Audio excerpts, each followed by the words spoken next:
Muito bem. Para quem não conhece, o pastor Hermes, mais conhecido como HJ, Manuel Batista da HJ, e ele está acompanhando a esposa, ele vai apresentar para nós. E o pastor Hermes, ele se dispôs, então, a trabalhar, investir o seu tempo, investir material e, inclusive, recursos financeiros. Durante o percurso que nós caminhamos, eu não tenho dúvida nenhuma, eu cresci muito em termos. Eu cheguei muito cru nessa questão de célula, tudo, né? E foi investido muito tempo, espaço, chácara, tempo, tudo. Eu não posso deixar de ser grato por tudo isso. E ele vai fazer uso da palavra, eu quero só fazer uma oração, o pastor tem toda a liberdade, tá bom?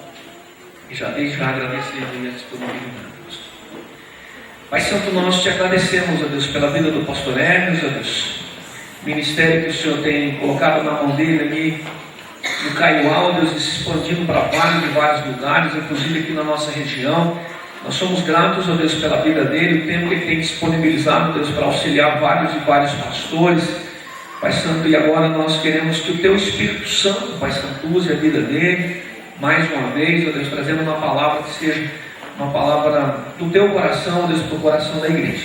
Em nome de Jesus, amém.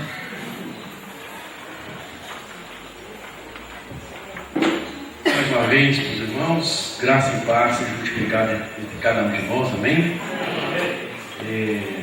Uma alegria poder estar aqui com os irmãos e também poder ministrar a palavra de Deus para os irmãos aqui. Pode ser usado nesta noite, mas como o pastor Nivaldo pediu, vou apresentar a minha digníssima esposa, ela teve sexta, nem sábado, os compromissos nossos na igreja, e para que ela fique em pé. Na verdade, a Diana, ela é a nossa pastora das crianças lá no prédio da SIC, na cidade também, que nós temos outras extensões na cidade, temos outras igrejas que nós coordenamos também. Amém, irmãos? Amém. Eu sou muito com a apresentação, eu sou muito tímido, Mas, todavia, entretanto, eu queria convidar você a abrir sua Bíblia. Quero que o Senhor possa falar ao seu coração. Lá em Êxodo, no capítulo 5, do verso 6 ao verso 14. Êxodo, capítulo 5, verso 6 ao verso 14. Se alguém, por acaso, do seu lado não tem Bíblia, pega sua Bíblia e dá uma carona por mão, empresta para ela, para que juntos possamos ler a palavra do Senhor. E eu queria pedir para você, enquanto nós vamos meditando, eu não quero aqui pregar, eu quero mais dar um estudo para os irmãos nessa noite. E eu quero que você possa deixar ela aberta, porque nós vamos caminhando capítulo a capítulo, porque eu quero falar com os irmãos nesta noite sobre as propostas de Faraó, amém? Então existem propostas de Faraó que são feitas, foram feitas a Israel, feito o povo hebreu. Israel vai tornar-se nação quando ele chega ali no Monte Sinai, desce os 10 mandamentos, ali o decálogo, quando eles recebem as 10 tábuas, então é a hora que eles se tornam nação. Até então eles eram um povo que tinha uma descendência, que tinham uma fé comum pelos pais, os patriarcas, mas ainda eles não eram uma nação. E aqui então o Faraó faz algumas propostas para que essa identidade não nasça e para que o povo de Deus não cumpra o propósito. Então, Êxodo capítulo 5, verso 6 ao verso 17 diz assim: naquele mesmo dia, pois deu ordem Faraó aos superintendentes do povo e a seus capatazes, dizendo: daqui em diante não torneis a dar palha ao povo, para fazer tijolos como antes, eles mesmos que vão e ajuntem para si a palha, e exigireis deles a mesma conta de tijolos que antes faziam, nada diminuireis dela. Estão ociosos, e por isso clamam: vamos e sacrifiquemos ao nosso Deus. Agrave-se sobre eles o serviço e sobre esses homens, para que nele se apliquem e não deem ouvidos às palavras mentirosas. Palavras de Moisés, que tinha conversado com o Faraó, dizendo que Deus tinha mandado o povo sair do Egito para adorá-lo no deserto. Verso 10: então saíram os superintendentes do povo e seus capatazes e falaram ao povo: assim diz o Faraó: não vos darei palha, ide vós mesmos agora e ajuntai a palha onde puderes achar, para que não diminua o vosso trabalho. Então o povo se espalhou por toda a terra do Egito para juntar o restolho de palha em todo lugar. Os superintendentes o apertavam, dizendo: acabai a vossa obra, a tarefa do dia, como havia palha. E foram então açoitados pelos capatazes dos filhos de Israel. E assim os superintendentes de Faraó tinham impostos sobre eles, e sobre os superintendentes diziam: por que agora não acabastes o seu trabalho como ontem, nem hoje a vossa tarefa fazendo tijolos como antes? Aqui, irmãos, somente até aqui. A verdade é que a palavra de Deus, ela tem várias ilustrações, né? Eu amo a palavra de Deus porque ela é rica em trazer ilustrações e alegorias que nos mostram realidades espirituais. E uma delas se encontra aqui no livro de Êxodo. Sabe, o processo de Satanás, ele sempre trabalha com as mesmas armas, com os mesmos artifícios, com as mesmas, vou dizer para você, as mesmas ferramentas, né? Da mesma forma como nós temos uma planta baixa, né? Já descrito no Novo Testamento, de como nós vamos edificar a igreja, como nós vamos edificar os relacionamentos, como é que nós vamos, né, trabalhar no processo do propósito de Deus. Satanás também, ele tem na verdade as mesmas armas. A Bíblia mesmo diz que ele é o pai da mentira, né? Porque na verdade ele é o pai da mentira. Se você pegar todo o pecado que Satanás está envolvido, tudo começa com engano. Uma das coisas que Satanás faz é fazer com que você não creia na palavra, que você não dê crédito à palavra. Quando você não dá crédito à palavra, sabe, o pai da mentira vem com o seu engano, e agora então ele turva a sua mente para que você não possa se apropriar daquilo que Deus está nos dando como direção e como promessa. Veja, o povo de Deus, ele foi escravizado no Egito por Faraó durante muitos anos. E ali, eles eram na verdade uma grande nação. A Bíblia nos relata dizendo que eram 600 mil homens que saíram, né, do Egito naqueles dias, contando a verdade de mulher, contando a verdade ali, cada um tendo 2, 3 filhos pelo menos. Lembra que naquela época não tinha televisão, né? Talvez na verdade eram 10 filhos, 12 filhos, era muito mais o número. Mas se nós fizermos um cálculo baixo, né, de ter cada casal ter 2 ou 3 filhos, nós estamos falando de 3,5 milhões pelo menos, segundo os estudiosos, saindo da terra do Egito. E aí então Satanás não queria, na verdade, que esse povo saísse para cumprir o propósito. Lembra qual era o propósito? O propósito de Deus era criar uma nação para si, onde ele fosse adorado, onde ele fosse glorificado, onde ele pudesse expressar a sua natureza, o seu caráter, e os demais povos da terra, eles na verdade reconheceriam que em Israel existiria um grande Deus, e todos viriam então adorar esse Deus. O propósito de Deus no Antigo Testamento é ser conhecido entre as nações por um povo. Mas Israel acabou não cumprindo esse propósito, então Deus, na verdade, mudou os planos, e aí nós temos, né, o plano salvífico através da pessoa do Senhor Jesus. Mas todos nós precisamos entender que Faraó é um símbolo de Satanás no Antigo Testamento, né? Hebreus mesmo diz que Faraó, na verdade, é o diabo, e como Faraó trabalha na vida das pessoas, quando nós ainda estamos no Egito, né? O Egito simboliza o mundo onde nós ainda habitamos, né? Esse mundo que é um sistema. Muitas pessoas pensam que o mundo é, na verdade, TV Globo, o mundo, né, é o planeta. Não, o mundo é o sistema criado por Satanás para esfriar o nosso coração para Deus. Sabe, tudo aquilo que esfria o seu coração para Deus, tudo aquilo que tira a sua consagração é mundo, né? Então a televisão pode ser mundo, ela pode ser, mas ela pode também ser uma grande ferramenta de edificação, pode ser também, amém, irmãos? Tudo depende se esfria ou se esquenta o seu coração para Deus, se aumenta a sua consagração ou ela tira a sua consagração, né? Então precisamos entender que Satanás, né, lá no Egito, ele trabalha de uma forma muito clara, né, fazendo com que as pessoas se tornem escravas. E essa é a nossa história. Muitos de nós aqui, se fôssemos contar o nosso testemunho, alguns eram escravos das bebidas, outros escravos do dinheiro, outros escravos do sexo, escravos das drogas, escravo da avareza, escravo da mentira, escravo, né, da violência. Não sei qual é a sua história, mas todos nós temos uma história de escravidão. Sabe, Satanás, ele sempre trabalha com a escravidão, e foi o que Faraó fez com o povo hebreu, né, naqueles dias. Então Deus levanta, né, Moisés, que aqui é o símbolo de Cristo, para tirar, na verdade, o seu povo do Egito e trazer, na verdade, eles para a sua presença. É a obra da restauração e a obra de Cristo. Então, quando nós lemos o texto, vamos estudar a história de Israel, a palavra, por 2 ou 3 vezes, onde Moisés se apresenta, ele diz a Faraó dizendo, Deus disse, deixa o meu povo ir. Deixa o meu povo ir me adorar.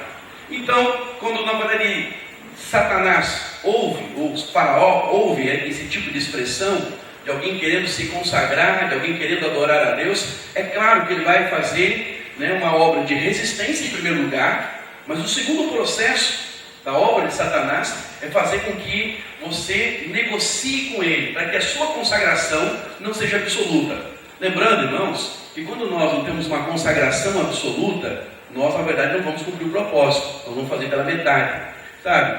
Nós não podemos ser 90% fiéis a Deus, sabe? A fidelidade é medida por 100%. O irmão casaria com uma mulher que é 90% fiel a você? Jamais.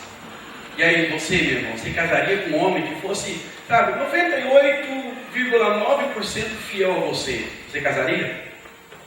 Né? Não, ele é fiel, vai 360 dias, mas 5 dias no ano ele derrapa na curva. Você casaria, não vai com alguém que não é totalmente fiel? Sabe? É por isso que a palavra do Senhor nos mostra, e a palavra do Senhor nos revela, dizendo que nós precisamos ser consagrados totalmente ao Senhor. Sabe? Uma coisa é ser santo. O que é ser santo? Ser santo não é uma pessoa que tem uma boa moral, que tem bons valores, uma pessoa de boa índole, uma pessoa íntegra. Isso define santidade. Sabe? A santidade não incomoda o mundo, irmãos. O que faz com que o mundo se sinta incomodado com a igreja é quando a igreja deixa de apenas ser santa e agora torna-se uma igreja consagrada. A consagração é aquilo que irrita. A consagração é aquilo que afronta. A consagração é a postura de nós andarmos na contramão deste mundo. Sabe? É ser chamado de radical mesmo. Esse mundo sempre vai colocar um rótulo em nós, ou sobre nós, dizendo, você está sendo muito radical com essas coisas. Sabe? E nós não gostamos dessa coisa de ser radical. Mas a Bíblia nos mostra que Jesus era radical. Jesus disse, quem comigo não ajunta, espalha. Quem não é por mim, é contra mim. Ou você é quente, ou você é frio. Porque se você for morno, eu vou vomitar você. Você consegue entender? Será que Jesus era radical, irmãos? Sabe? Jesus era radical porque ele era consagrado. Ele não tinha tempo para perder com as coisas desta terra, sabe? Sempre aquilo que é exortação, na época dos apóstolos, nas suas cartas, sempre que eles pensem naquilo que é eterno, naquilo que tem valor. Essa vida é transitória, é passageira, e tudo aquilo que construímos vai ficar, vai perecer. Mas Faraó, Satanás, vive na verdade falando ao coração do seu povo, dizendo, não leve tão a sério, para que tudo isso? E vai criar as resistências. Então Deus mesmo disse a Moisés que ordenasse a Faraó libertar o povo de Israel. Faraó, entretanto, ele não tinha intenção de fazê-lo. Da mesma forma que Satanás vai lutar por cada uma de nossas almas. Sabe, Satanás, ele vai de alguma forma negociar e tornar-se até mesmo irredutível em alguns posicionamentos. Mas eu quero dizer para você, não podemos negociar como Moisés negociou com Satanás. Não podemos negociar com Faraó. Temos que ter um posicionamento claro e definido, dizendo, nós vamos cumprir o propósito. Se esse é o nosso chamado, se a minha vida está posta nas mãos do Senhor, se Ele morreu por mim, agora eu vou morrer pelos meus irmãos. Sabe, irmãos, o que fazer com um cristão? Não sei se os irmãos têm acompanhado, mas esse grupo ISIS, o Estado Islâmico, ele tem matado vários cristãos. E esses cristãos não têm negado o nome de Jesus. O povo da cruz, como os árabes têm chamado, o Estado Islâmico tem chamado. E o que você pode fazer com um cristão que ele não tem medo mais da morte? O que você pode fazer com um cristão que ele é absolutamente consagrado ao propósito? Ele vive para Deus, seu interesse está em Deus, em fazer a vontade do Senhor, expressá-lo, glorificá-lo e honrá-lo. Sabe, o que fazer com um cidadão desse? Sabe, a morte não tem poder, a polícia não tem poder, o governo não tem poder. A vontade do Senhor é que nós, na verdade, possamos viver esse tipo de vida de pessoas consagradas. Porque se nós não formos consagrados no mundo espiritual, os irmãos que gostam de oração, Regi? Na verdade, os irmãos que gostam de oração precisam entender, no mundo espiritual, ou você bate, ou você apanha. Ou você ganha território, ou você cede território. Não há neutralidade no reino do Espírito. E Faraó, da mesma forma, ele não quer negociar com qualquer um de nós. E aqui então, eu falo para você, quando Moisés se apresenta a Faraó e de forma irredutível não negocia aquilo que Deus tinha dito, deixa meu povo ir, me adorar e sacrificar ali no deserto. Quando Moisés ele se apresenta e não faz concessões, Satanás ele tenta negociar. Então aqui existe um princípio espiritual. Se nós enfrentarmos a Faraó, haverá sim um revide, haverá sim uma resistência, mas a Bíblia diz: resisti ao diabo e ele fugirá de vós. Sabe, irmãos, o pecado nós fugimos. Todas as vezes que a tentação aparecer, você foge. Mas o diabo, quando a obra do diabo está presente, nós temos que resistir.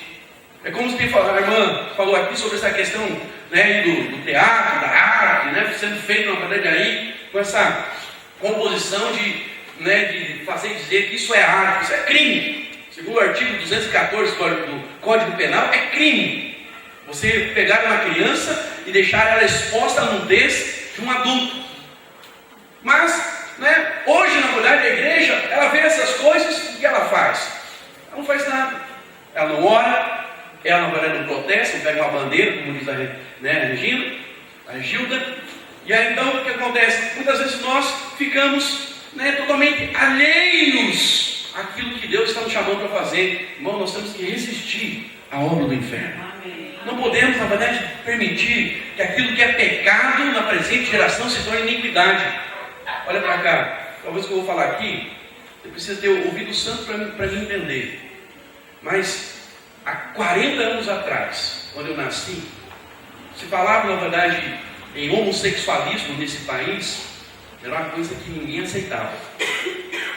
Há 20 anos, isso já começou, na verdade, a ser visto de uma forma diferente, porque sabia-se que algumas pessoas eram e até se defendiam essas pessoas. Eram artistas, músicos, grandes cantores. Há 10 anos atrás, aconteceu o primeiro beijo gay. Hoje, é normativa. Lá na escola, seu filho, seu neto, seu sobrinho está sendo assediado na verdade, a escolher o sexo dele. Sabe, quem mexe com a educação aqui, não sei se tem professores entre nós, tem professor aqui? Professor, educador, está na área da educação, sabe o que eu estou falando. Os sindicatos, os professores, estão contaminados pelos esquerdistas, falando na verdade o seguinte: não, a criança tem que escolher o seu sexo. Não existe essa história de nascer homem e mulher. Sabe? A presente geração, na verdade, já está vivendo a iniquidade. O que é iniquidade, pastor? É quando o pecado não parece ser mais pecado na nossa vida.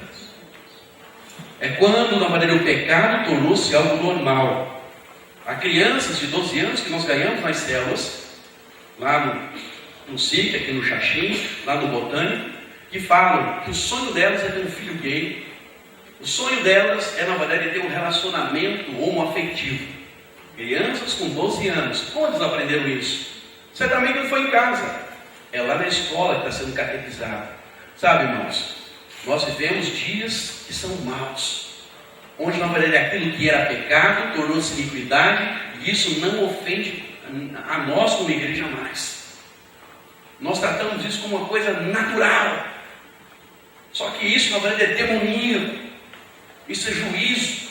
Sabe, todas as vezes que Deus trouxe juízo sobre a terra, foi em tempos onde a imoralidade se perpetuou. Então, eu quero dizer para você o seguinte, sabe, aquilo que parece ser difícil, parece que quando nós nos levantamos, agrava-se mais. Mas o diabo sempre se levanta para cair. A verdade é que ele sempre mostra a cara para ser desmascarado. Em todas as vezes na história que a igreja foi perseguida, ela cresceu. Mais ou menos 175 anos depois que a igreja passa a ser perseguida oficialmente pelo Império Romano, ela toma o maior império. Quem estudou teologia, sabe na verdade a história da igreja, sabe do que eu estou falando. Em 312 depois de Cristo, o Império Romano, o maior império da face da terra, se dobrou de joelhos ao cristianismo. Sabe, nós tememos. Nós não queremos muitas vezes sair da nossa zona de conforto, mas eu quero dizer para você, irmãos, desde que nós nascemos de novo, há uma guerra espiritual. Todas as vezes que nós nascemos, o diabo, na verdade, olha francamente para nós e ele quer nos afrontar. Tem gente que fala assim, não vou me envolver com esse negócio de oração, 30 dias orar pela família. Porque assim, pastor, começa a orar, as coisas pioram. Sabe? O diabo se levanta. O diabo entra em guerra com a gente. Eu dizer para você, ele já está em guerra desde o dia que você nasceu. Você é inimigo dele. Só que quando você decide andar na contramão, aí você vai ter resistências. Mas o contrário, ele sempre está ganhando espaço. Sabe? Precisamos ter consagração. Então, se nós olharmos a história dos israelitas aqui, de início, o monarca egípcio, o faraó, ele não deu crédito à palavra do Senhor. Muito pelo contrário, em Êxodo aqui nós vemos que ele sobrecarregou os hebreus com mais tarefas. E é sempre assim. Os novos convertidos são aqueles que vivem isso mais na prática. A partir do momento que eles nasceram de novo, a partir do momento que tiveram uma experiência com o Senhor de conversão, parece que as coisas tornam-se pior. Foi assim no começo da sua vida cristã? Converteu, parece que a coisa ficou pior. Mas não ficou pior. A única coisa agora é que você começou a andar na contramão daquilo que antes te afrontava. Sabe, antigamente o pecado era uma coisa natural para você, agora você diz não. Antigamente você andava pelo pensamento desse mundo, mas agora você não anda mais com a mesma mentalidade. Então, a situação familiar, a situação financeira, a situação profissional, parece às vezes que ficou de perna para o ar. Mas não se preocupe, o diabo apenas está esperneando porque alguém agora escapou do seu controle e está se levantando contra as suas obras. Precisamos entender essa realidade, irmãos. Então, não há na verdade uma questão de piorar, há uma questão apenas de começar a resolver aquilo que nós antes não resolvíamos. Então, em seguida, Faraó também acusou os filhos de Israel, no texto que nós lemos, de estarem ociosos. Quando nós decidimos por Cristo, o mundo sempre nos acusará de nós sermos ociosos. O que o povo diz lá fora? Agora que converteu, agora que está na igreja, agora que é crente, agora só pensa em igreja. Não faz outra coisa, faz nada. Veja, uma pessoa que está lá no mundo e trabalha 12 horas por dia, 16 horas por dia, negligencia a família, negligencia a saúde, come mal, está vivendo consagrado para mamon. O que as pessoas falam dele? A família diz, trabalhador. Nossa, Mohamed é trabalhador. Não quero ver seu nome, irmão, não pergunta, né? Qual que é o seu nome mesmo? Romualdo. Quase Mohamed, né? Quase Mohamed, né? Romualdo trabalha 16 horas por dia. Esse menino é trabalhador. Esse vai ter futuro. É isso que o mundo diz. É isso que as pessoas que são santas e não são consagradas vão dizer. Mas se o Romualdo vem para a vigília, entra no louvor, canta no coral, sai para evangelizar, vai atrás da vai dos mendigos, se envolve com a igreja, vem nas conferências, está no domingo de manhã, está no domingo à tarde, quer dizer, ocioso. Esse na verdade é um preguiçoso. Agora você só quer saber de igreja. Essa é a realidade do mundo lá fora, querido. Todas as vezes que você se consagra, vão te chamar de ocioso. Agora só pode pegar no meu colchão e querer morar na igreja. O pastor paga um salário para você. Alguém já ouviu essa expressão? Se você ouviu é porque você é consagrado. Sabe, se você ouviu é porque você na verdade decidiu há muito tempo a não andar na contramão. Agora se você não ouve, as pessoas na verdade ser bonitinho, cheiroso, perfumado, sabe? Fulano tem uma boa moral, uma boa índole. Mas sabe, a santidade não ofende ninguém. O que faz na verdade que você seja perseguido é quando você é consagrado. É isso que ofende. Faraó, na verdade, estava entendendo que o povo ia parar de fazer a fabricação dos tijolos e ia para o deserto para adorar, ociosos. Ia deixar de se envolver com as coisas do Egito, do mundo, e agora ia se envolver com o que, irmãos? Com a adoração, com a celebração de Deus. Preguiçosos, ociosos. Sabe, Faraó estava vendo que a consagração a Mamon não existia mais, e agora estavam se consagrando a Yahvé, a Jeová. Então, quando nós decidimos por Cristo, o mundo também nos acusará disso. Vai acostumando, fala para o seu irmão, vai acostumando. Os irmãos estão aí, irmãos? Os irmãos estão aí? Os irmãos estão espantados comigo? Eu só falo para o pastor nunca mais me convidar para pregar, e aí fica tudo certo. Então aqui eu vou até o fim, amém, irmãos? Mas quer dizer algo para você, sabe? As pessoas lá fora têm uma impressão que crente é um bicho preguiçoso por causa dessa afirmação dizendo que nós somos ociosos.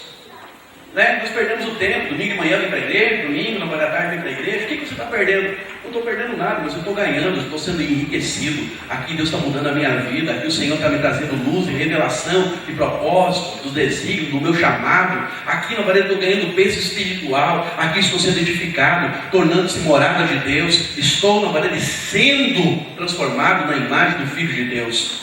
Sabe, assistir Faustão, que lucro tem isso?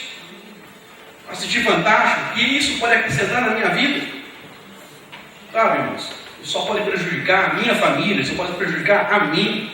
Então, querido, não temo o que o mundo fala de você. E por último, sabe, o imperador egípcio tentou induzi-lo a crer nas palavras de Moisés, eram vãs e mentirosas. Então ele coloca o peso sobre o povo, e o propósito, na verdade, era fazer com que o povo desacreditasse em Moisés. Uma das coisas que Satanás sempre vai fazer é o seguinte: vai fazer com que você não acredite no seu líder, não acredite na sua liderança. Sabe por quê? Porque ele não quer que você ouça a palavra, porque o dia que você der crédito à palavra do seu líder, que não é a palavra dele, é a palavra de Deus, as coisas passam a mudar na sua vida. Irmãos, infelizmente, a maioria dos cristãos, eles conhecem um pouco da palavra, mas eles leem o livro sagrado como sendo apenas um livro de história. Mas a Bíblia é um livro para nós lermos em fé e vivemos em fé. E o porquê muitas vezes nós não vemos as promessas se cumprirem, o porquê nós vemos às vezes tantas aflições, ansiedades, lutas se manifestando em nossas vidas, é porque nós não temos crido suficientemente ao ponto de depositarmos totalmente, 100% a nossa vida na palavra de Deus. Sabe, precisamos colocar a nossa vida em risco, sabe, o risco de crermos, porque o que é fé, irmãos? Todo mundo vai lembrar de Hebreus capítulo 11, verso 1, mas quer dizer para você, né, que Spurgeon disse uma definição superior a essa: fé é dar um salto no escuro, crendo que do outro lado eu vou encontrar chão. Sabe, nós não podemos andar pelaquilo que vemos, não podemos andar pelaquilo que nós estamos sentindo momentaneamente pelas circunstâncias. Nós somos chamados a andar em fé, pelaquilo que nós cremos. É aqui que está a chave que vai abrir a porta daquilo que vocês têm esperado, daquilo que é o êxito, daquilo que é o sucesso, daquilo que é a bênção que você tem procurado no Senhor. Então, ele sabe que a palavra tem poder sim para transformar vidas. O faraó sabe. Ele, na verdade, até crê na palavra muito mais do que nós. E por isso, na verdade, que ele vem trazendo tribulações e faz com que os seus olhos não fiquem fitos, seu coração não seja aquecido e você se distraia com as coisas da vida. Então você já observou que após você ter se convertido, você passou por várias circunstâncias, por várias lutas, e você percebeu que basta simplesmente começar a orar por alguém, né? E você começa a ver que essa coisa começa a piorar. É apenas o diabo te resistindo, querido. Sabe, isso acontece porque nós estamos lidando com o faraó. Mas como eu disse, nós precisamos crer naquilo que a palavra de Deus já nos disse.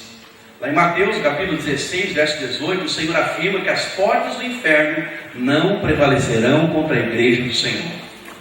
Sabe, as portas do inferno não vão prevalecer contra a sua célula, não, irmão. As portas do inferno vão prevalecer contra a sua família, não. As portas do inferno não vão prevalecer sobre a sua vida. Apenas resista e se firme em Cristo. Sabe, vá para Cristo. O problema do exército Israel, lá em 1 Samuel capítulo 17, quando encontra-se com Golias, a Bíblia fala que o exército inteirinho começou a temer Golias. E durante 40 dias, de manhã e de tarde, antes do pôr do sol, o exército ouvia Golias dizendo: dá-me um homem para que eu possa lutar. Sabe, a todo instante Golias vinha e afrontava o exército tinha medo. Sabe, Satanás, ele nos está sempre fazendo ouvir aquilo que nos gera medo.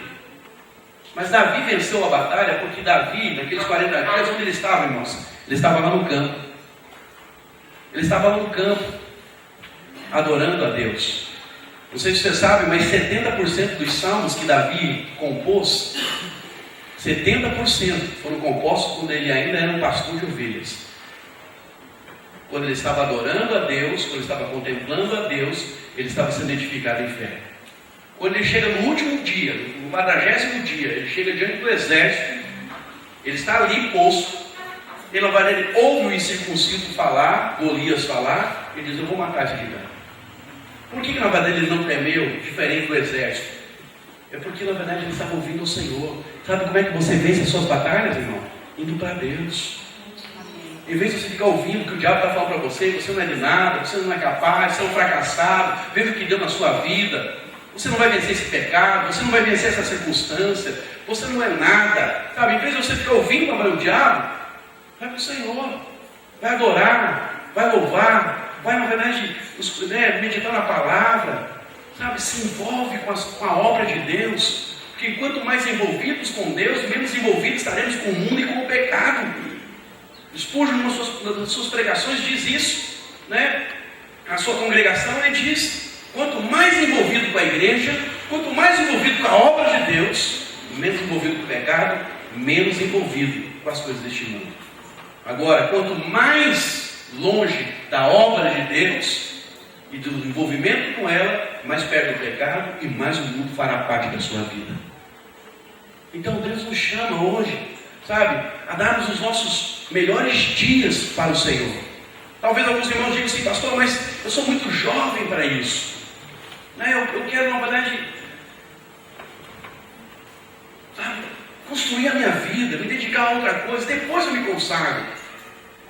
Irmãos, lembra do Senhor no dia da sua mocidade. Alguns podem dizer: pastor, mas eu já tenho minha idade, já passou, já estou mais para lá do que para cá. A minha senha está perto de chamar. Sabe, o crente vencedor não é aquele que na verdade correu a carreira e tira bem. Aquele que vencer é aquele que guardar a coroa até o final. Então o que conta é como você vai terminar os seus dias. Então se consagre a Deus hoje. Sabe, Satanás, ele é mestre, como eu falei para os irmãos, em fazer com que nós, muitas vezes, venhamos a perder a consagração. Mas olha para cá, presta atenção. Aquilo que, sabe, te afronta, aquilo que é aflição na sua vida, a palavra do Senhor diz: se nós, na verdade, resistirmos ao diabo, Satanás vai fugir, ele não vai ficar por muito tempo. As portas do inferno não vão prevalecer. Por quê? Porque a Bíblia diz que a igreja, o Senhor deu as chaves. Sabe, irmãos, o que é maior, a porta ou a chave? Todo mundo vai dizer: a porta, né, pastor? Mas o que tem mais poder? A chave. Sabe, Deus te deu a chave. A chave é a sua intimidade com Deus. A chave é o seu relacionamento com Deus. A chave é você se consagrar totalmente a Ele. Sabe, quando nós temos, sabe, Deus pode levantar uma multidão de problemas, mas eu e Deus somos maioria. Então precisamos, na verdade, entender que essa é a grande realidade. Deus está chamando você para um relacionamento mais profundo, um relacionamento de intimidade, um relacionamento onde nós vamos nos consagrar totalmente ao Senhor. Então, se você puder abrir aí sua Bíblia comigo, abra aí, Êxodo, capítulo 8, verso 25. Êxodo, capítulo 8, versos 25 e 27. E eu quero falar com vocês sobre a primeira proposta de Faraó. Diz assim, 8, 25 a 27. Chamou Faraó a Moisés e Arão e disse: Ide, ofereceis sacrifícios ao vosso Deus nesta terra. Respondeu Moisés: não convém que façamos assim, porque ofereceríamos ao Senhor nosso Deus sacrifícios abomináveis aos egípcios. Eis que se oferecemos tais sacrifícios perante os seus olhos, não nos apedrejarão eles. Temos de ir ao caminho de 3 dias ao deserto, e ofereceremos sacrifícios ao Senhor nosso Deus, como ele nos disser. A primeira proposta de Faraó aqui é o que? Ele diz: ide, oferecei ao vosso Deus sacrifício nesta terra. Tá bem, irmãos? A primeira proposta é a seguinte: sirva a Deus, mas sirva a Deus no Egito. Deus tinha mandado eles saírem do Egito, ir para o deserto, ir lá sacrificar, e lá Deus ia então direcionar, o povo tinha que sair do Egito. Mas Faraó falou assim: não, eu vou negociar com vocês. Tudo bem, vocês querem não vai sacrificar? Vai sacrificar, mas sacrifica aqui. Faz na verdade aqui a sua adoração. Faz aqui. Então a primeira proposta é que o povo na verdade pudesse, sim, sacrificar, mas não deixasse o Egito. Sabe, o nosso adversário no mundo espiritual, ele não se importa se nós servimos a Deus. Como foi para você? O diabo nem fica mais preocupado se você é um crente santo. Sabe, santidade não incomoda o inferno. O que incomoda o inferno é a consagração.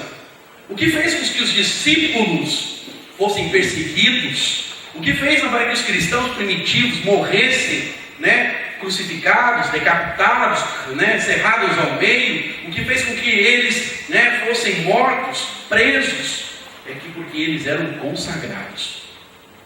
Consagração fala: a minha vida pertence a Deus e eu não divido ela com nada. Eu não negocio. Eu sou de Deus, como diz a música. O problema é que nós cantamos eu sou de Deus, mas ainda não entendemos que Faraó fez a proposta e nós sem querer aceitamos. E por que aceitamos? Porque simplesmente nós somos aqueles crentes da política da boa vizinhança, entre a casa de Deus e o mundo. Vamos ter boas relações, não vamos levar tão a sério. Então, em primeiro lugar, isso cria um precedente perigosíssimo, porque algumas pessoas acham que elas podem servir a Deus sem servir a igreja. Podem servir a Deus sem ser tão comprometido com a igreja. Irmãos, olha para cá, presta atenção. Como é que você pode dizer que você ama a Deus, mas despreza o corpo? Como é que você pode dizer que você tem comunhão com a cabeça, mas não tem comunhão com o corpo? Como é que você pode servir a cabeça sem servir o corpo? Sabe, Cristo e a igreja são um. Todos os domingos de ceia, não sei quando é que os irmãos fazem a ceia, mas lá na minha igreja, no primeiro domingo do mês, nós sempre lembramos disso. Cristo e a igreja são um. Sabe, nós somos o corpo de Cristo. Então, o inimigo ele usa até mesmo pessoas para nos convencer que nós podemos servir sim a Deus, mas podemos servir nossa casa, sem nenhum prejuízo, sem que a nossa fé, a nossa vida espiritual seja prejudicada. Sabe? Mas isso não existe, querido. As mais profundas revelações, sabe, da edificação, de entendermos o propósito de Deus, de entendermos o que Deus espera de nós, é quando nós nos reunimos como igreja, é quando nós estamos envolvidos com a igreja, é quando nós estamos servindo os irmãos. Quem é líder de célula, quem é professor de escola bíblica dominical, quem é líder de um departamento, sabe o que eu estou falando. Cresce mais quando você lidera. Por que você cresce mais? É porque você ora mais, você tem que buscar mais, sabe? Você aprofunda mais, você percebe que existe um grupo de pessoas que estão debaixo da sua responsabilidade e agora você tem que alimentá-los.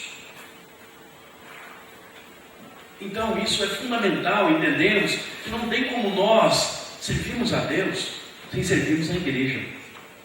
Em segundo lugar, também estabelece um conceito muito errado, que ao mesmo tempo nós podemos servir a Deus e o mundo. Sabe, irmãos, a Bíblia nos diz que não podemos ter amizade com as coisas desse mundo. Sabe, não podemos negociar com as coisas do mundo. A verdade é que nós sim, usamos iPhone, usamos MacBook, usamos carro, nós na verdade comemos McDonald's, nós tomamos Coca-Cola, tudo isso é muito bom. Mas sabe, nós não podemos também permitir que essas coisas nos seduzam, que essas coisas estão no nosso coração. Tem muita gente gastando a sua vida atrás de um diploma. Sabe, estudar é bom, irmãos. Todos os nossos jovens deveriam ser universitários. Estudar é bom, todos os nossos jovens deveriam ser pós-graduados e ter uma MBA. Mas nunca o coração deles deveria estar seduzido pela profissão. Porque cada um de nós precisamos entender que nós somos a eclésia. Sabe, nós somos o povo de Deus que foi colocado lá, dentro do tribunal, dentro, na verdade, da delegacia, dentro da escola, e nós, na verdade, com o nosso canudo, com a nossa posição, nós temos um cajado. Eu tenho falado lá para os irmãos da minha igreja que eles não são professores. Nós temos muitos irmãos na área de educação lá. Vocês não são professores, vocês não são educadores, vocês são pastores. Porque a esquerda já tem entendido isso. Tem catequizado os nossos filhos nas escolas. Tem falado na verdade aquilo que eles pensam e tem propagado a ideologia deles. Está na hora da igreja levantar e entender que ela precisa ser sal nessa terra. E aonde há trevas, ela precisa ser luz. Isso se faz com gente consagrada, com gente que dizendo: Senhor, eis-me aqui, Senhor, me usa. Sabe, na minha simplicidade, na minha ignorância, mas Senhor, eu não vou negociar. Sabe, eu vou sacrificar a Deus, mas eu não vou fazer isso no Egito, eu não vou ter relacionamento com o Egito, eu não vou ficar nesse mundo. Sabe? E por último, quando nós olhamos dentro desse prisma de servirmos a Deus no Egito, nós caímos naquilo que muitas vezes nós, como batistas, nós como crentes, nós como protestantes, em 500 anos da reforma protestante, temos deplorado, que é na verdade vemos igrejas que são verdadeiras prestadores de serviço. Porque hoje existe essa mentalidade de igreja prestador de serviço. É porque não queremos mais pregar sobre as coisas eternas, não queremos mais falar sobre o céu, não queremos mais falar sobre consagração. Nós queremos dizer: vem para Jesus. Se você vir para Jesus, Deus vai te dar um carro. Vem para Jesus, né? E eu vou orar e seus problemas vão acabar. Ah, você não tem fé? Vem aqui, eu tenho fé por você. Vou fazer uma oração forte. Espera lá, querido. Sabe? O desejo de Deus é que cada um de nós tenhamos um relacionamento pessoal com Ele. Afinal, o nosso Deus é um ser espiritual que se relaciona de forma pessoal com você. É tão pessoal que Ele habita em você. Sabe? Nem na eternidade você estará tão próximo de Deus como você está hoje. Porque Deus hoje já habita dentro de você. Sabe, precisamos ouvi-lo, precisamos escutá-lo, precisamos, sabe, estarmos antenados com aquilo que o Senhor está falando no nosso coração. Então nós muitas vezes falamos na verdade mal, né, desse tipo de igreja que tem aí, que prega na verdade um falso evangelho, que tem deturpado, constrangido, né, feito na verdade aí até um arraso no meio de nós, pelo mau testemunho, por causa de ser prestador de serviço. Mas sabe, eles são prestadores de serviço porque tem um monte de gente que não quer consagrar. Deixa que o pastor olhe, deixa que o pastor jejue, deixa que o pastor faça, deixa que o pastor visite, deixa na verdade que o outro faça. Porque nós temos uma geração de crentes que estão servindo a Deus no Egito, adorando a Deus no Egito, que são amigos do mundo e não querem se consagrar a Deus. Eu não sei a realidade dos irmãos, mas irmãos, nós somos quase 40 milhões de crentes nesse país. Sabe, o Brasil tem 207 milhões de pessoas. Nós somos quase 1/4 da população. Nós deveríamos ter feito alguma revolução já nesse país. Porque 12 homens, cheios de espírito, consagrados, colocaram uma cidade de cabeça para baixo. Colocaram uma nação em abalo. Como eu disse, 175 anos depois, o império todo veio, na verdade, a ficar de joelhos diante do senhorio de Jesus Cristo. O que está faltando, irmãos? Ah, pastor, mas hoje não há perseguição. Realmente, sabe por que não tem perseguição? Porque não há crentes consagrados, querido. Não há consagração entre nós. Há muita santidade. Há muito desejo de sermos santos. Mas há pouca consagração. Deus está nos chamando nessa cidade, Deus está nos chamando nesse bairro para nós mudarmos a história, irmãos. Eu creio que os irmãos serão uma igreja de milhares. Eu creio que nós veremos incontáveis testemunhos de pessoas sendo restauradas. Mas isso vai passar pelo processo que nós temos uma geração de crentes consagrados. Isso não tem a ver com jovens, isso não tem a ver, na verdade, com as senhoras. Isso tem a ver com a igreja como um todo, do mais novo ao mais velho, dizendo: eu não vou servir a Deus no Egito. Eu vou, na verdade, servir a Deus com interesse de coração. Não vou ser 90% a Deus fiel. Eu vou estar colocando a minha vida nesse projeto. É assim que nós edificamos a igreja. Irmãos, nós falamos que nós somos servos, nós sabemos sobre a cruz, nós sabemos do negar-se a si mesmo, mas nós negociamos isso. Então, sabe, o que Faraó estava fazendo aqui com Israel era exatamente essa realidade. É fazer com que eles negociassem a sua consagração. Deus disse: deixe meu povo ir à margem de 3 dias no deserto, para que sacrifiquem e me adorem. Moisés decidiu no coração dele, junto com a liderança, junto com Arão e mais alguns líderes, que era isso que eles iam fazer, e não abriram mão disso. Aí, uma vez que eles não abriram mão disso, vem a segunda proposta. Está lá em Êxodo, capítulo 8, verso 28. O que Faraó diz então? Então disse Faraó: deixai-vos ir, para que ofereçais sacrifícios ao Senhor, o vosso Deus, no deserto. Somente que, saindo, não vás muito longe. Olha a expressão: não vá muito longe, e orai também por mim. O diabo é safado, né, irmãos? O diabo é safado. Ora por mim também. O endemoniado gadareno, ele tem sempre essa proposta: ora por mim também. Ele fala o seguinte: não vai muito longe. Por quê? Porque ele está na política da boa vizinhança. Ele está sentindo que está perdendo você. Mas quando você começa a se consagrar, ele vai dizer: olha, vá, mas não vá muito longe. Irmãos, já estamos cansados de avisos como esse, das pessoas dizerem: cuidado com o fanatismo. Você agora está sendo exagerado. Não seja extremista. Sabe, na verdade, por mais que nós venhamos a nos esforçar para sermos equilibrados, ainda corremos o risco de sermos mornos. Apesar de gostarmos muito da palavra equilíbrio, não podemos esquecer que a mornidão nada mais é do que equilíbrio térmico. Você gosta de equilíbrio? Pois é, mornidão é equilíbrio térmico. Ou seja, água fria com um pouco de água quente é um problema, porque água morna só serve para uma coisa: para levar alguém a vomitar. Você tomou água morna? Alguém já tomou água morna aqui, irmãos? É horrível. Entendeu? E quando você toma água morna, normalmente, se você tomar sem sal, né, se você colocar sal, você não vomita. Mas se você tomar ela, faça o teste em casa, chega em casa, vai agora para a comunhão, come uma pizza, um cachorro quente, aí chega em casa e toma um gole de água morna, né? Toma um copo de água morna, você vai ver o que é bom para a tosse. Xarope, né? Mas olha para cá, presta atenção. O Senhor disse, na verdade, que Ele não toleraria a mornidão. Então, a mornidão e o cristão, mas apesar de rimar, eles não combinam de forma alguma. Sabe, o cristão é ser alguém que é radical nas suas convicções, inflexível, intransigente, que fica ao lado da palavra de Deus. Sabe, você precisa ser inflexível, precisa ser radical com a palavra. Sabe, no relacionamento, eu e você aqui, nós somos uma flexíveis. Sabe, o irmão não vai não ter condições de vir, o irmão não vai ter algum problema, vou entender, né? Alguém não vai estar passando alguma necessidade, nós vamos ajudar. Sabe, quanto aquilo que toca, aquilo que rege relacionamento, somos flexíveis e somos o povo do amor. Amém, irmãos? Mas quando se fala da palavra, quando se fala na verdade de vida com Deus, você e o seu Deus, não, aí é radical.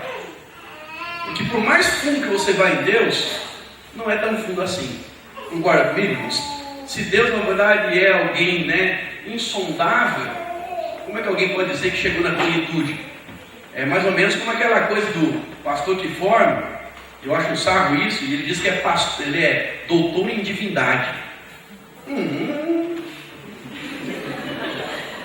Doutor em divindade. Quem pode conhecer Deus de forma plena e absoluta, irmãos? Como é que alguém pode dizer que ele é doutor? Para ser doutor, ele tem que conhecer tudo, concorda comigo? Mas quem conhece Deus? Sabe, como é que o ser limitado pode conhecer aquele que é ilimitado? Como é que o homem que é finito, pode conhecer aquele que é infinito, insondável? Irmãos, nem todo o universo pode conter a Deus, porque Deus é muito maior do que o universo. Como é que alguém pode dizer que é doutor em Deus? É muita pretensão, né, irmãos? Amém? Não vou falar mal disso, não. Mas eu quero dizer para você o seguinte: quanto àquilo que é a palavra de Deus, o seu relacionamento com Deus, vá fundo com Ele. Seja inflexível. Sabe? Ser cristão é estar alinhado, comprometido, sim, com a pureza, com a santidade, com a integridade do Senhor. E nesse sentido, Jesus sempre foi radical. Sabe, Jesus sempre incendiou o coração dos seus discípulos a viverem a radicalidade de uma vida profunda. O Senhor, Ele diz: ninguém pode adorar a dois senhores. Sabe, quem não é por mim é contra mim, Ele disse. Sabe, ou você ajunta ou você espalha. O Senhor era radical dizendo, olha, não podemos ser sutil, porque o diabo, ele sempre quer convencer você, não vai muito longe, está sendo fanático. Mas os grandes homens de Deus que mudaram a história, que proporcionaram avivamento, nenhum deles tinha menos que uma vida de oração de 3, 4, 5, 8 horas. Vocês conseguem entender? E nós queremos ver avivamento sem orar. Foi feita uma pesquisa nos Estados Unidos dizendo que 85% dos pastores americanos gastam menos de 5 minutos em oração todos os dias. Sabe, se nós temos 85% dos pastores gastando menos de 5 minutos de oração todos os dias, o que vai acontecer com a igreja e com o evangelho nesse país? É aquilo que está acontecendo, está morrendo. Igrejas estão fechando todos os dias. Irmãos, Deus que nos livre, daqui 20, 30 anos, por algum motivo você foi morar em outra cidade, em outro bairro, e você passar nesse lugar aqui, a igreja fechou. E por que ela fechou? Ela fechou porque não tem gente consagrada. Então nós somos aqueles que vamos deixar um legado para a próxima geração. Amém, irmãos? Então quando o diabo falar para você, olha, não vá muito longe, vá, não tenha medo. Porque com Deus você nunca perde. Tudo que você fizer para Deus ainda é muito pouco. E quando você, na verdade, fizer para o Senhor, tenha certeza, Ele há de te recompensar. Como eu disse aqui na sexta-feira, se você cuidar das coisas do Senhor, certamente Deus cuidará das suas. Sabe, se você se preocupar com as coisas que o Senhor se preocupa, o Senhor tomará cuidado sobre aquilo que pode ser a sua responsabilidade. Que muitos vão falar, não me envolvo por causa da vida dos meus filhos, não me envolvo por causa disso. Sabe, deixa que Deus cuida. Deus cuida, Deus vai fazer. Amém, irmãos? Então, precisamos entender que muitas vezes isso parecerá até mesmo antipático e até mesmo desajustado emocionalmente. E eu quero dizer para você que você precisa hoje, custe o que custar, decidir, na verdade, se consagrar a Deus. Deus, eu vou levar a sério. Eu vou gastar, na verdade, esses 10, 15, 20, 30, sei lá quantos anos. Sabemos quando Cristo vai voltar e nem quando nós vamos morrer. Mas, Senhor, eu vou levar minha vida a sério contigo. Senhor, eu quero me consagrar. Eu quero conhecer a sua palavra, eu quero uma profundidade de um relacionamento com o Senhor, eu quero fazer a sua vontade, eu quero servir na verdade dos meus irmãos, eu quero descobrir os dons. Sabe, tem gente que está há 5, 10 anos na igreja, mas ele não sabe qual é o seu dom.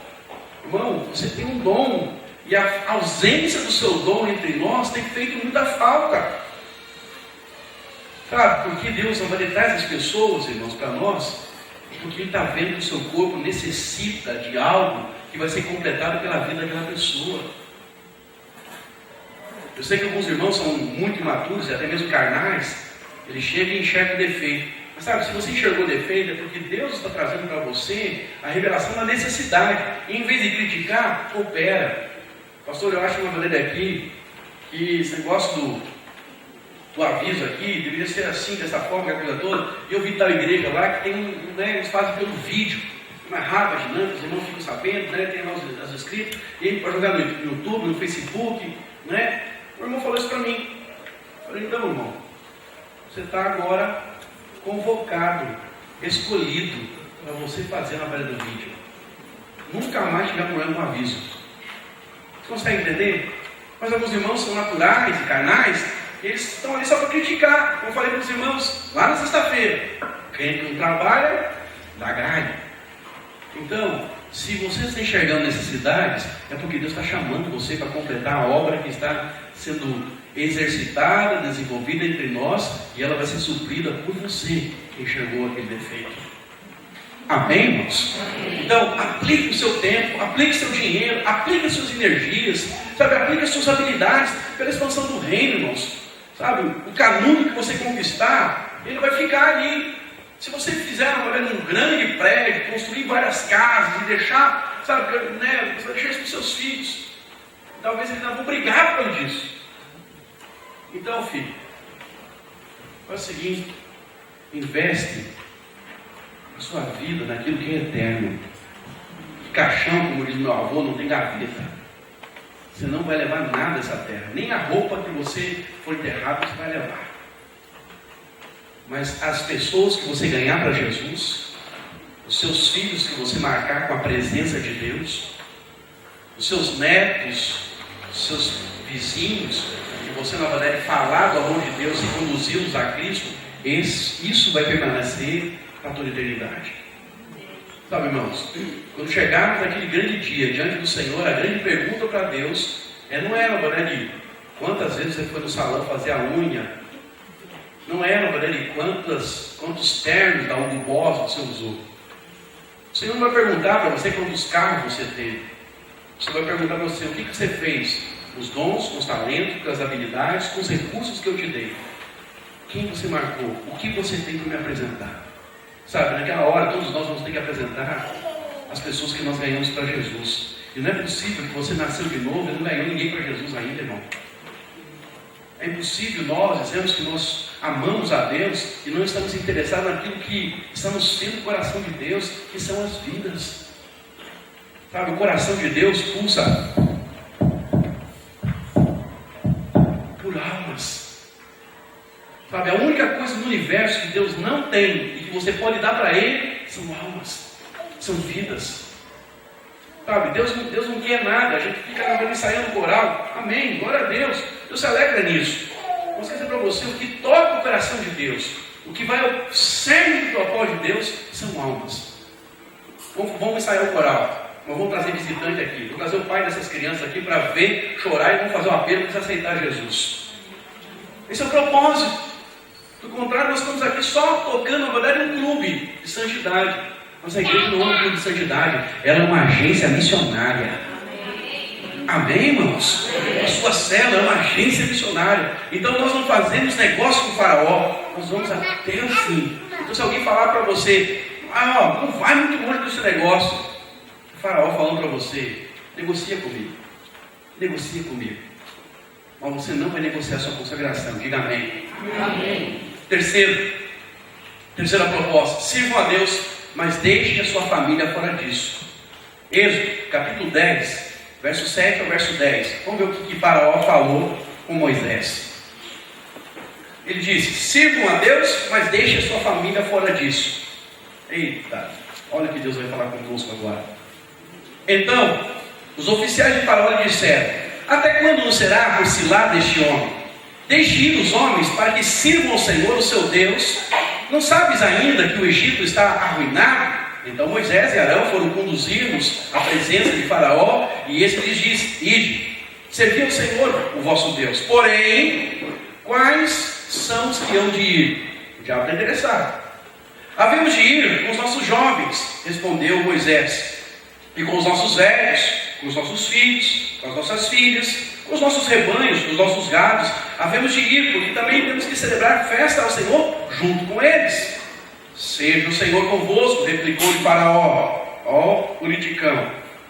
Caso eu deixe ir, e as crianças, vede, tende convosco más intenções. Olha o que o texto diz. Eu vou deixar você ir, mas deixa as crianças. Irmãos, olha para cá. Uma das coisas que nós muitas vezes somos negligentes como igreja, na presente geração, é esquecemos que nós temos que passar o bastão da fé para aquele pequeno que está ali no colo. Nós às vezes queremos servir sim a Deus de forma consagrada. Mas uma das propostas para a hora é a seguinte, esqueça dos seus filhos. Pastor, eu não levo meu filho para a igreja, porque dá muito trabalho, ele incomoda, deve ficar correndo aqui. Eu falo para os irmãos, eu não me incomodo com criança correndo. Porque criança é assim mesmo, vai correr.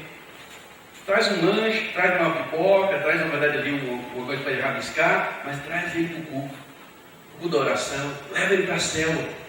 Sabe por quê? Porque você não quer trazer ele quando ele é pequeno, ele dá trabalho, fica dormindo no seu colo, incomodando, tem que levar no banheiro, quer água, mas tenha paciência, sabe? Essa fase vai passar, ele vai crescer, tenha paciência, ele vai crescer. Mas se você na verdade não entender isso, sabe o que acontece, irmão? Acontece que você deixa ele lá com a avó. Você deixa uma verdade lá com o pai em casa. Você deixa uma verdade lá, sei lá, com a vizinha. E aí o que acontece? Quando ele tiver 10, 11, 12 anos, não adianta querer trazer para a igreja não. Porque ele já aprendeu que ele não precisa ir para a igreja. Ele não ouviu a palavra. Sabe quando as pessoas estão mais abertas para ouvir falar de Jesus? É na infância. Nós entendemos isso tão bem que nós lá aqui na cidade, não é só no sítio, Mas na cidade nós temos 2.430 e poucas crianças em célula. Sabe, dessas 2.400 crianças, nós temos mais de 900 pais que não são crentes. Mas pais que deixam para ir para a célula. E nós estamos lá pregando o evangelho para elas. Nós estamos lá orando. Tem crianças com 7, 8 anos tendo experiência com o Espírito Santo. Tem pais que têm vindo para a igreja por causa das nossas crianças, porque elas têm visto mudança. Mas sabe o que Faraó faz? Faraó convence você, deixa ela em casa, deixa ela aqui no Egito, deixa o papai eletrônico chamar na televisão, doutrinar na vida do seu filho, assistir os programinhos da Disney, assistir os programinhos lá do Discovery, assistir os programinhas, aqueles programinhas, aquelas novelinhas, que fica ensinando a criança lá no carrossel, com 7, 8 anos, ensinando a beijar, a gostar do outro, na verdade, a ter namorado na escola. Sabe, irmãos, você talvez nem assiste televisão, mas os seus filhos estão assistindo. Deixa eu ver com o iPad aí. Sabe, o Faraó está dizendo o seguinte: pode se consagrar, mas dá os seus filhos para mim. Porque se ele ganhar os nossos filhos, irmãos, ele vai interromper o avivamento. Sabe qual é o problema da igreja hoje? Ou durante séculos, é que ela sempre esteve preocupada em ganhar os adultos. Não é isso? Nós precisamos ganhar os jovens, precisamos ganhar os casais, precisamos ganhar os idosos. Mas o diabo há muito tempo já sacou que o negócio é trabalhar com as crianças. Porque se ele gerar na verdade dessas crianças uma mentalidade humanista, uma mentalidade que não precisa de Deus, sabe? Elas estão vacinadas contra o mover de Deus. E tem muito pai, na verdade, que não tem entendido isso. Sabe? A presente geração na Europa, há 2 séculos atrás, ganharam a geração. A Europa era cristã. Mas a geração seguinte, quando veio, esqueceu de ganhar os filhos. E hoje nós temos lá os vovô e vovó, meia dúzia, nos prédios grandes, nas catedrais, sabe? Cantando, adorando a Deus, mas seus netos, seus filhos estão fora do mover de Deus. Por quê? Porque eles não passaram no bastão da fé. E por isso milhares de igrejas, ano após ano, estão fechando as portas. Por quê? Porque há uma geração na da igreja que não entendeu que seus filhos são a continuidade daquilo que Deus começou a fazer. O nosso Deus é um Deus de gerações. E Ele quer ser adorado em toda geração. Pelos pais, pelos filhos, pelos avós, pelos descendentes dessa geração. Precisamos acordar. Sabe, a igreja muitas vezes tem a melhor estrutura de prédio, mas vai ver a sala das crianças. Sabe, nós estamos negociando com o Faraó. O Faraó está dizendo: não, pode adorar, adora nesse prédio maravilhoso aqui, mas olha a sala das crianças. Nem fui lá ver, tá, irmãos? Eu só estou. Qualquer coincidência com uma novela é mera coincidência, né? Olha para cá. Você precisa entender isso, sabe? Irmão, você que vem com a sua BMW, o culto do domingo à noite, com seus 2 filhos. Tem alguém aqui no domingo aqui? Oh, aleluia, fala aí vai ser, né? Você vem com o seu carro novo, seu carro zero, chega ali no estacionamento, o seu Corolla, e aí o irmão fala para você ali, o Augusto, não conhece o Augusto, fala assim: o Augusto chegou, Levi, dá a chave aqui do carro para mim, e eu estaciono o carro para você. O carro é zero, novinho. Você entrega a chave para um cara que você não conhece, para estacionar no estacionamento da igreja para você, o seu carro? Você entrega? Sim ou não? Fala a verdade. Não. Mas o seu filho, uma irmãzinha que aparece aí desgadeada, mal treinada, ela aparece ali no estacionamento e fala assim: tem a salinha das crianças. Você quer, na verdade, que eu leve seu filho lá? Pode levar. Sabe quem você ama mais o seu carro que o seu filho? Quais dos irmãos já foram lá na classinha saber o que estão ensinando para os seus filhos? Sabe? Você, na verdade, sabe o que estão ensinando para os seus filhos? Você sabe se eles estão sendo edificados? Eu espero que estejam. Amém? Mas eu quero explicar. Mas olha, eu preciso falar para os irmãos que Faraó é assim. Faraó está falando o seguinte: vocês podem ir, podem levar os jovens, podem levar os adultos, podem levar os idosos, mas deixa as crianças comigo. Porque se deixar as crianças, eu mato esse negócio aqui. É só uma questão de 20, 30 anos. Irmãos, daqui 20 anos, daqui 30 anos, quem sabe, daqui 30 anos, eu não vou estar mais na liderança, na presidência da igreja.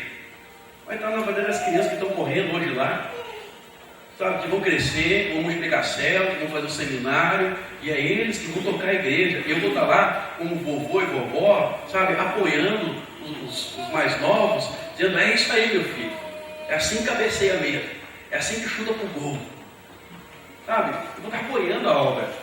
Eu não quero ser aquele pastor com 70 anos, com 60 e poucos anos, que está atrapalhando a obra, porque eu vim e eu experimentei isso. Pastor que estava arrastando a sandalinha lá e estava atrapalhando, na verdade, o mover. Por causa disso, a igreja rachou. Então, eu não quero ser, não é motivo de atrapalhar o mover de Deus. Mas eu também quero ser aquele que vai investir na próxima geração. Sabe, que vai investir nos filhos, os membros das ovelhas que Deus tem me dado.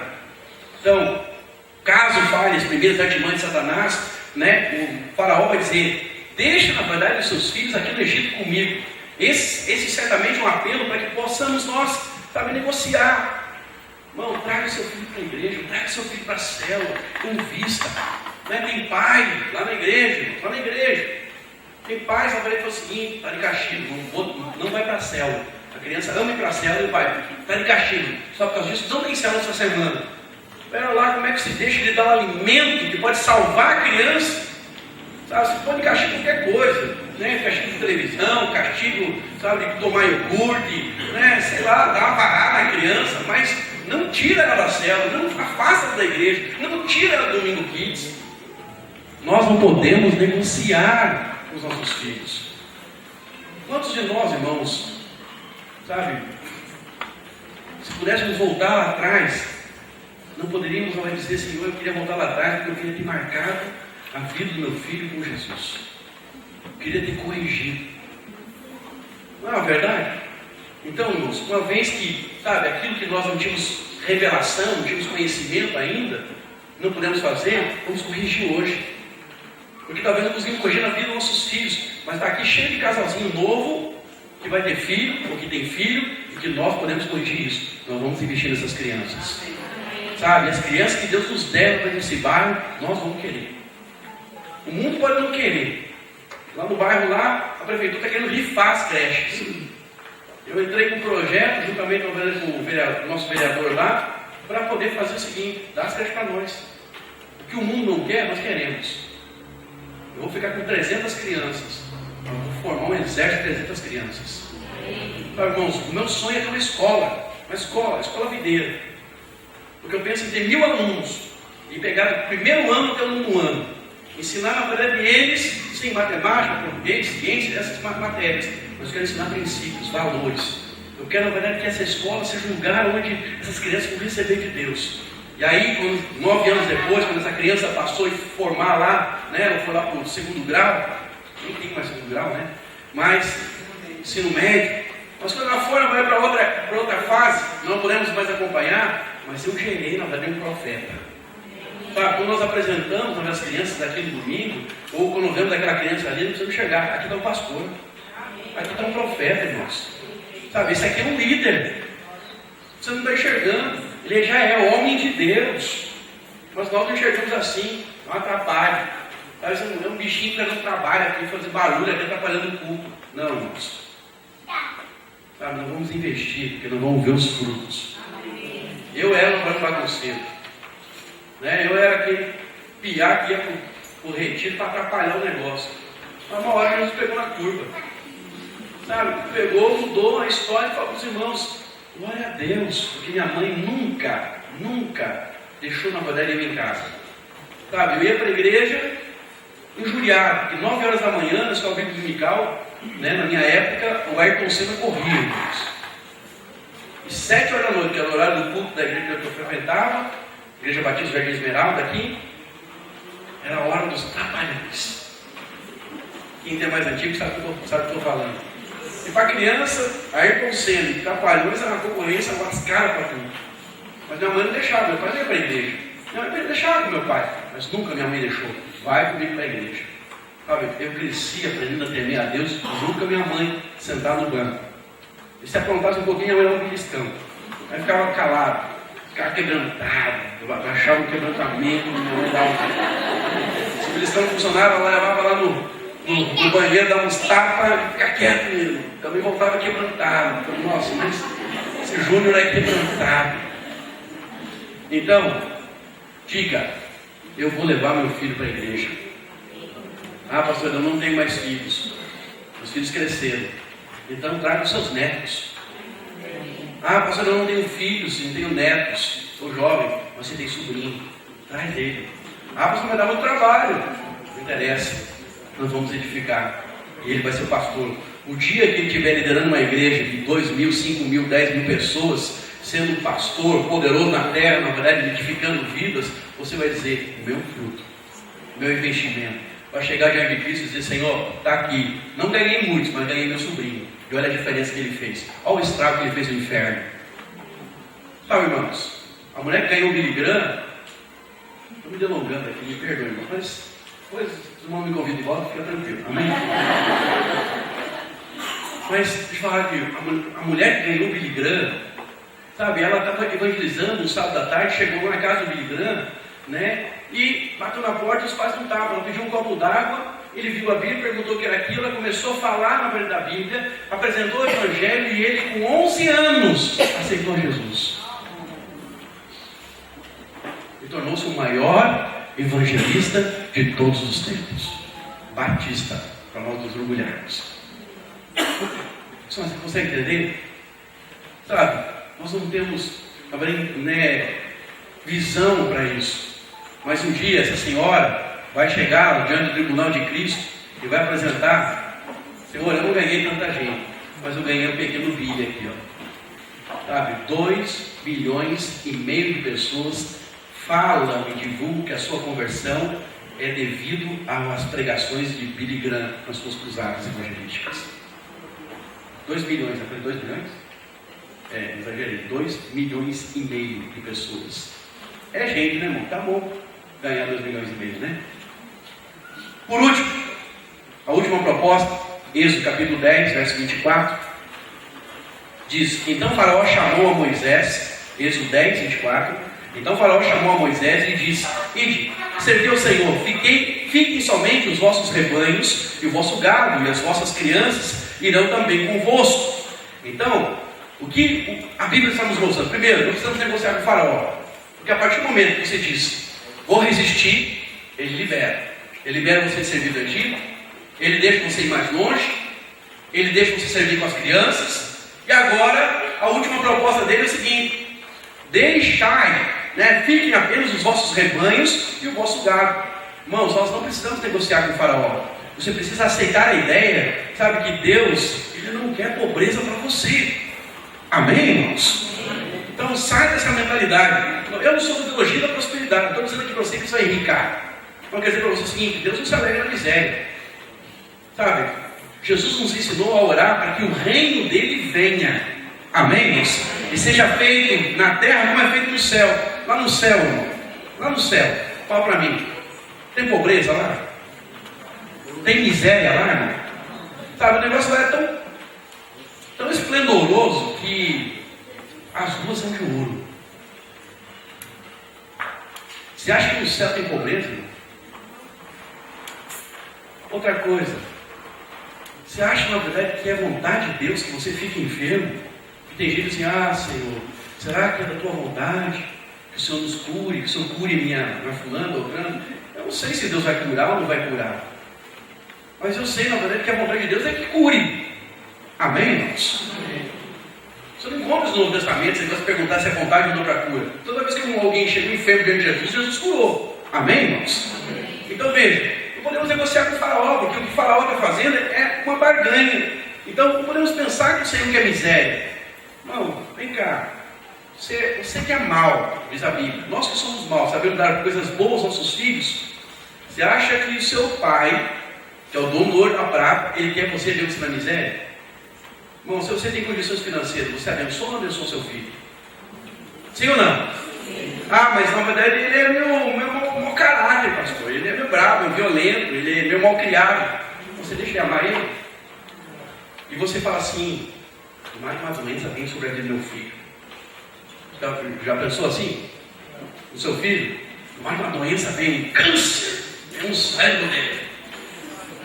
Mas tem gente achando, na verdade, que é Deus que envia a doença, irmão. Que a vontade de Deus é que alguém fique doente. Sabe, irmãos, lá no reino dos céus, as crianças que já partiram aqui, que morreram por algum motivo, lá na verdade elas correm e são perfeitas. No reino dos céus, tudo é perfeito. Então nós temos que orar para que o reino de Deus venha. Amém, irmãos? Amém. Mas também, por outro lado, quer dizer para você, o que Faraó estava fazendo aqui era impedir que Israel levasse na verdade os seus bens, né? Que não permitisse, na verdade, que eles pudessem servir ao Senhor com os seus bens. Então ele falou, olha, deixa na verdade aqui o seu rebanho, deixa aqui os seus bens. Sabe, irmãos, uma das coisas que o diabo sempre vai tentar negociar é dizendo o seguinte: você pode servir a Deus, você pode ir mais longe, leva os seus filhos, mas deixa o seu dinheiro aqui. Não investe, na verdade, na casa de Deus. Não dizima não. Tem coisa a ofertar? Espera lá.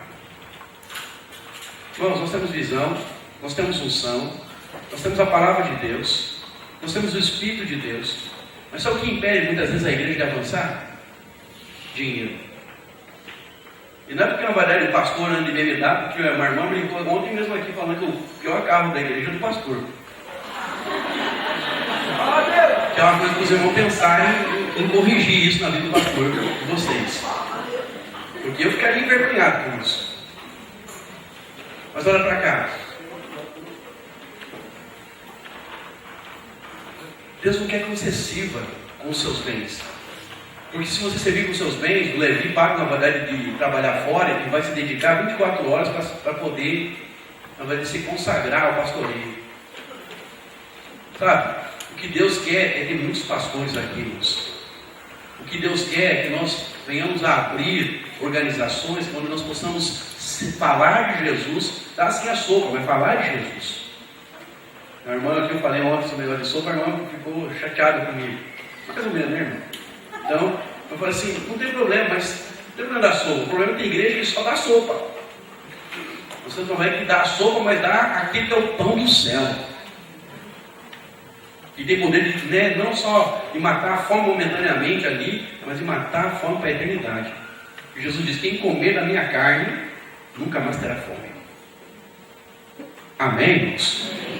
Então veja, o seu dízimo não é diferente. O pastor não pediu para mim falar isso, mas eu falo isso na minha igreja e ensino na verdade e falo isso aqui para os irmãos também. Sabe, o seu dízimo é uma coisa que o Faraó tenta negociar sim, irmãos. Para quê? Para que você, na verdade, não entenda, não compreenda que é por meio, na verdade, dele que Deus escolheu abençoar você e você é mordomo. Irmãos, Deus queria levantar empresários entre nós, Deus queria abençoar cada um de nós aqui, promovendo, crescendo financeiramente, para que nós tivéssemos muito e pudéssemos suprir a casa dele. E pudéssemos treinar mais gente, pudéssemos abrir mais congregações, pudéssemos sustentar mais a obra. Então, o Faraó também fala, sirva a Deus, mas deixa seu rebanho aqui, deixa seus bens aqui me servindo. Porque ele não quer que o reino cresça. Uma das formas de interromper o mover de Deus é fazer com que a questão financeira não seja falada. E eu sei que alguns irmãos falam, seu negócio fala de dinheiro é muito ruim. Pois é, todas as vezes que nós tocamos num assunto onde isso pode ser definidor, as pessoas não gostam mesmo.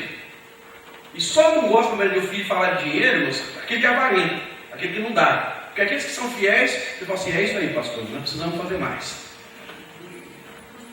Mas olha para cá, presta atenção. O que Faraó quer é que nós, na verdade, não venhamos a participar daquilo que é herança nossa. Nós precisamos expandir, irmãos. Né? Nós hoje nos reunimos em 9 lugares aqui na cidade. Nós já plantamos 26 igrejas. 4 no estado de Santa Catarina.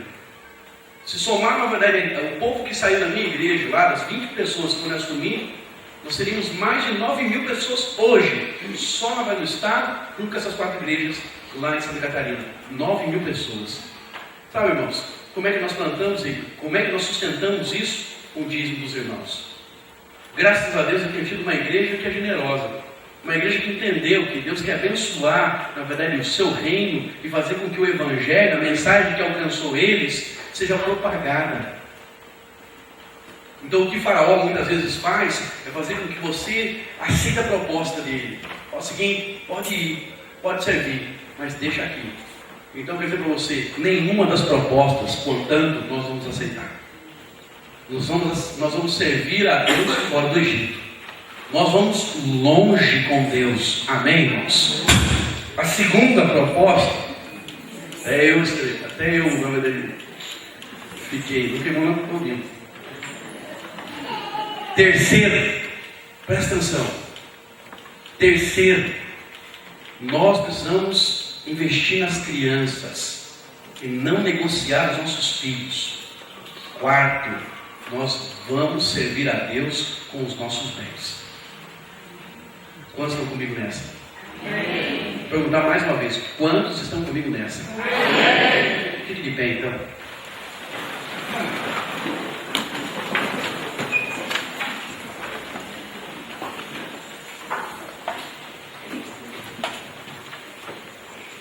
Eu não sei o que o diabo tem falado com você. Eu não sei o que Faraó tem proposto para você. Eu não sei do que ele tem feito você se apegar.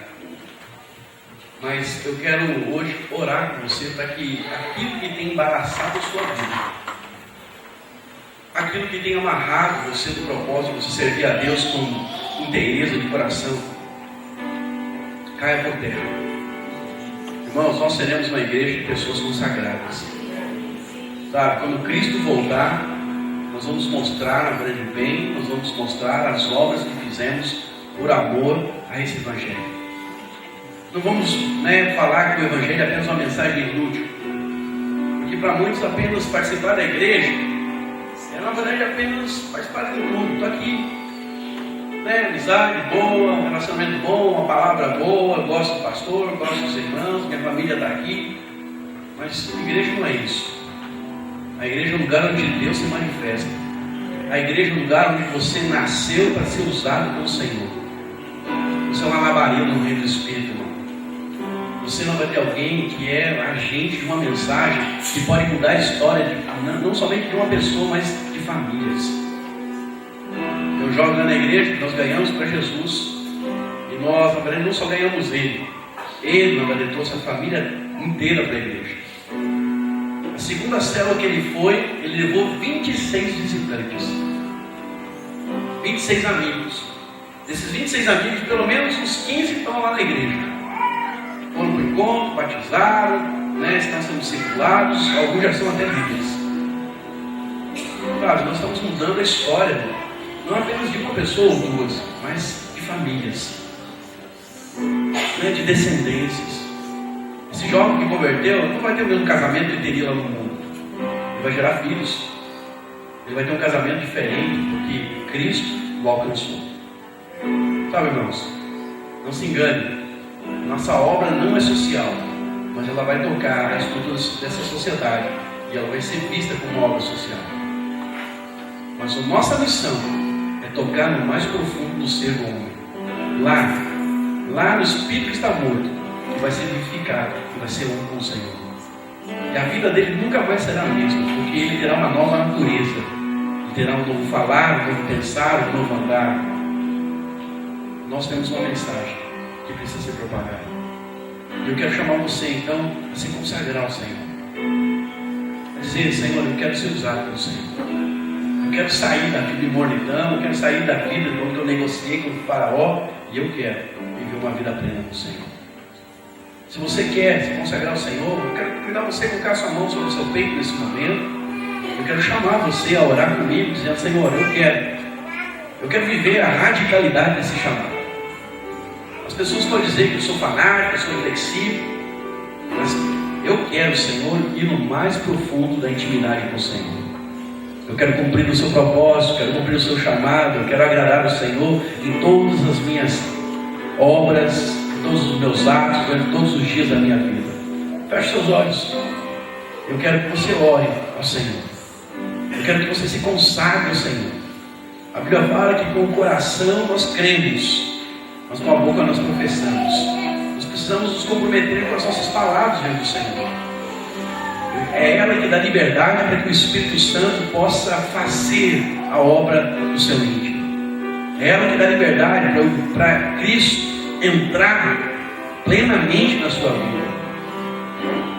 Pai, eu quero nesse momento, Senhor, colocar, Senhor, a vida de cada um dos meus irmãos que aqui estão, Senhor.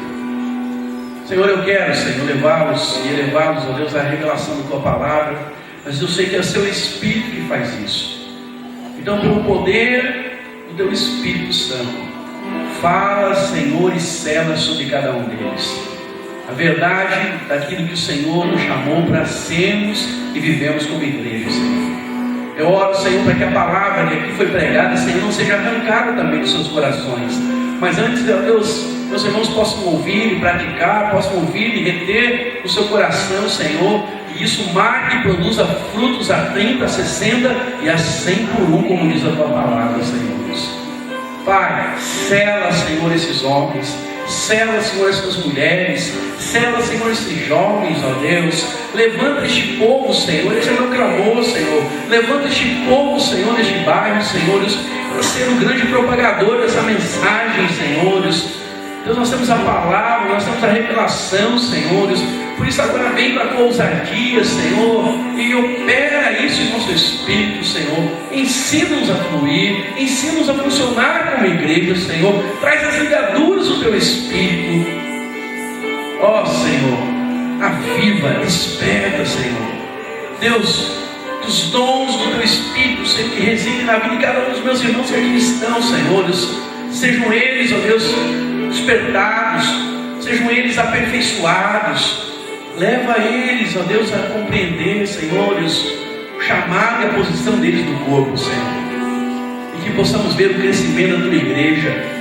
Senhor, eu quero ouvir notícias, ó Deus, deste lugar, Senhor, batizando, Senhor, 30, 60, 100 pessoas, 200 pessoas num ano só, Senhor.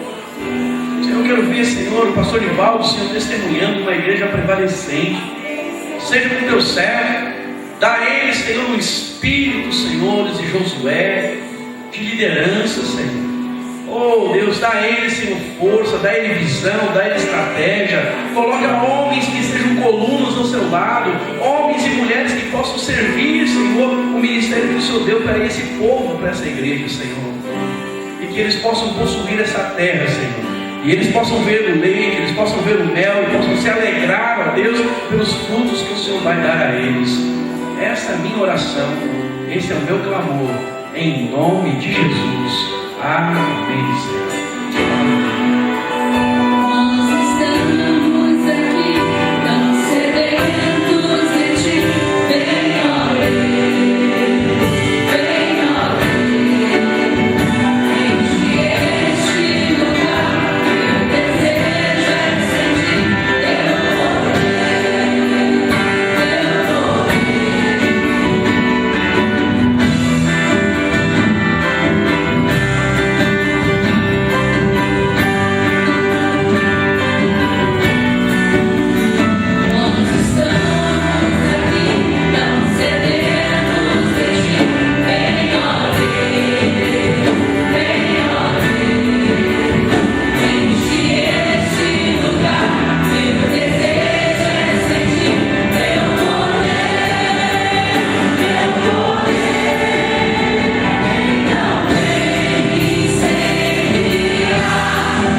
Santo vai me entregar uma palavra depois do horário, pastor.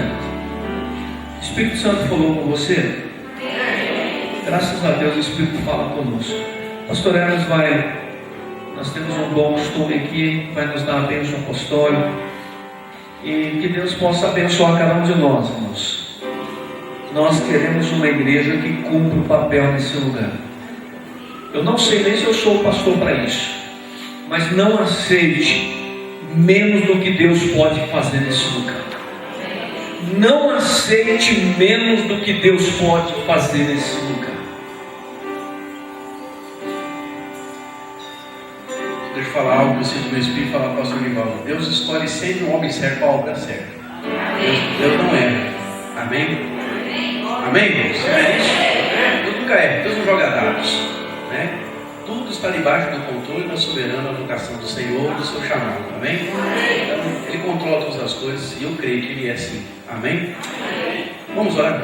Pai, graças te damos, ó Deus, por este culto, por este domingo, Senhor. Consagramos, ó Deus, a nossa semana, Senhor, ó Deus, e pedimos que a cada encontro que a tua igreja tiver, ó Deus, nas orações, ó Deus, meditar a palavra, nas células, nos discipulados, ó Deus, nos cultos de orações, que teu Espírito Santo, Senhor, possa falar ainda mais nas nossas vidas, testificando de cada uma das tuas verdades, ó Pai. Ó Deus, abençoa, Senhor, os nossos afazeres, livra-nos de todo incidente, livra-nos, ó Deus, de todo acidente, Senhor, Deus, dá-nos uma semana, Senhor, na sua presença, Senhor. Os meus irmãos que aqui estão, Senhor, sejam supridos, ó Deus, e teu Espírito, Senhor, possa conduzi-los, aonde eles colocarem a planta do seu pé, aonde eles colocarem a sua mão, Senhor, ali possa prosperar, possa avançar, ó Deus, possa desembaraçar, ó Deus, aquilo que está amarrado. Se há entre nós alguém desempregado, como foi orado aqui, Senhor, que as portas do emprego amanhã sejam abertas sobre a vida do teu filho, Senhor. Pai, nós te damos honra, te damos glória como cantamos, porque o Senhor é bom e a sua bondade tem sido derramada sobre as nossas vidas. E que a graça do nosso Senhor Jesus Cristo, o amor de Deus Pai e a comunhão do Espírito Santo esteja sobre todos nós, agora e sempre. Amém. Glória a Deus. Amém. Um abraço ao irmão da direita esquerda aí, abençoa a vida dele.